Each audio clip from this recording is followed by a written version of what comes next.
আসসালামু আলাইকুম বন্ধুরা, কেমন আছেন? আবার চলে আসলাম, বুঝেছেন। এবার কিন্তু আপনাদের আজকে দেখাবো কিভাবে সাদা খাসি রান্না করতে হয়। হ্যাঁ, তা আপনারা ভালোবাসা দিচ্ছেন, ভালোই ভালোবাসা পাচ্ছি। পদ্মা মাছের ঝোল তো ভালোই ভালোবাসা দিয়েছেন। এবার কিন্তু মুরগিটাও দিয়েছেন মোটামুটি। আজকে দেখো সাদা খাসি কি করে রান্না করতে হয়, বুঝেছেন। সাদা খাসি, বুঝেছেন। সাদা খাসি চেনেন? চেনেন না মনে হয়। আরে সাদা খাসি এই যে ব্রয়লারের বলে এলে সাদা খাসি। আজকে সাদা খাসি রান্না করা দেখাবো। কি করবো বুঝেছেন, বিরাট কষ্ট। চাচা আর ভাইস্তে দুইজন ব্যাচেলার এখন, বুঝেছেন। আমি নাই বিবাহিত ব্যাচেলার, ও তো একেবারে স্টুডেন্ট ব্যাচেলার। দুইজন রান্না করে খাতি জীবনটা একদম তেজপাতা। এরপরে বসের নিতম্বে লাথি, একটু কাজ এদিক ওদিক হলি, বোঝেনি তো। তো ঠিক আছে, সাথে কিন্তু থাইকেন, বুঝেছেন, চলিয়ে যাইয়েন না কিন্তু। আমি তাহলে কুটাকুটি করে এই যে দেখেছেন যাইতে বসিস, কিন্তু যাইতে না বসলে কিন্তু হাত কেটে যাবে, বুঝেছেন। যাইতে বসেছি।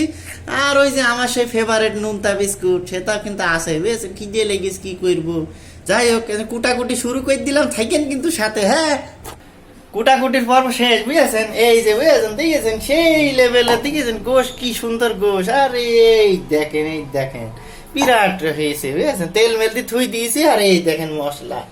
আরে সেই প্রফেশনাল মতো একদম সেই করে কাটিছি। কড়াই মড়াই সব এই যে রেডি করে ফেলেছি।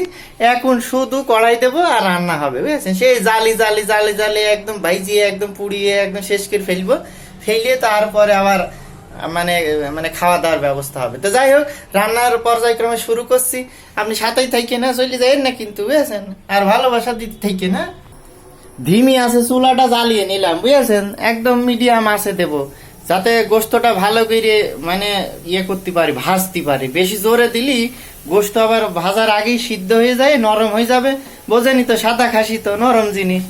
চুলাই দিয়ে দিয়েছি, বুঝেছেন। এই দেখেন দিয়ে ঝাল কাটা ঝাল ছিল সেইটি দিয়েছি, পেঁয়াজ কুচি দিয়েছি, তারপরে রসুন কাটা ছিল সেটা দিয়েছি, বুঝেছেন। দিয়ে আদা কাটা ছিল দিয়েছি, এইসব সব দিয়েছি। দিয়ে আপনার হলুদের গুঁড়ো দেব, ধনিয়ার গুঁড়ো, তারপরে আপনার ঝালের গুঁড়ো, বুঝতে পেরেছেন তো। তারপরে জিরার গুঁড়ো, হ্যাঁ, এইসব দিয়ে ফাইন করে নাড়াচাড়া করে এটা ভাজতে থাকবো, একদম সেই করে ভাজতে থাকবো, বুঝেছেন। সাথেই থাকেন কিন্তু, সেই লেভেলে লাগবে না। এই যে দেখেছেন সব দিয়ে দিয়েছি। হ্যাঁ, এবার হলুদ ঝাল এইগুলো সব দিয়ে দিই, সাথেই থাকেন। মশলা সব দিয়ে দিয়েছি, বুঝেছেন। এই দেখেছেন সেরকম সুন্দর লাগছে না? এগুলো এবার নাড়াচাড়া করি, বুঝেছেন। মশলা কিন্তু খুব বেশি দেবেন না, যে ব্যাচেলার মানুষ তো যত বেশি মশলা খাবেন তত বেশি সমস্যা, পেটের সমস্যা, হজমের সমস্যা হবে, বুঝেছেন। ব্যাচেলার মানুষ যত হালকা খাবার খাবেন তত ভালো থাকবেন, আর ভুঁড়ি তত কম বাড়বে। তেল কিন্তু কম খাতে হবে, বুঝেছেন, নালি কিন্তু ভুঁড়ি একদম একদম একদম থলথুলে ভুঁড়ি হয়ে যাবে। তরকারি যে কি কালার হয়েছে, বুঝেছেন। এই দেখেন, আরে বাবা রে বাবা, সেই লেভেলের কালার, বুঝেছেন। সাথী থাকেন কিন্তু, জাল চলছে, একদম মানে সেই লেভেলের জাল চলছে, সাথী থাকেন কিন্তু, সেই টেস্ট হবে না আশা করি।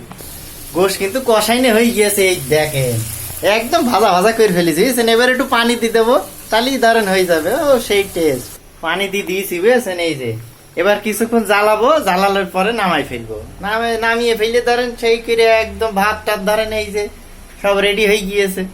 একদম আল্লাহ দিলে একদম সেই লেভেলের একটা খাওয়া দেবো, বুঝেছেন।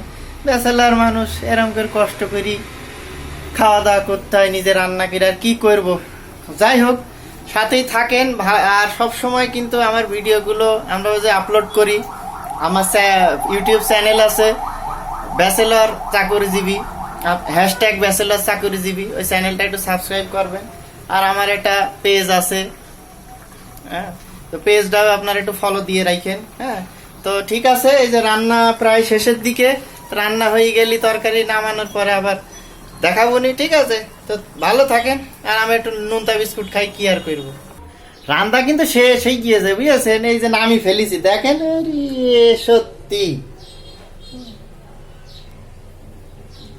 দেখেছেন তো কি সুন্দর কালার, আর কি সুন্দর রান্না হয়েছে।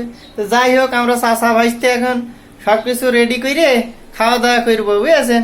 তো সবাই ভালো থাকেন, আর আমাদেরকে সাপোর্ট করতে থাকেন। হ্যাঁ, এখন তো দুইজনের ডবল সাপোর্ট লাগবে, বুঝতে পেরেছেন। তো সাপোর্ট করে সবাই ভালো থাকেন। আল্লাহ হাফেজ।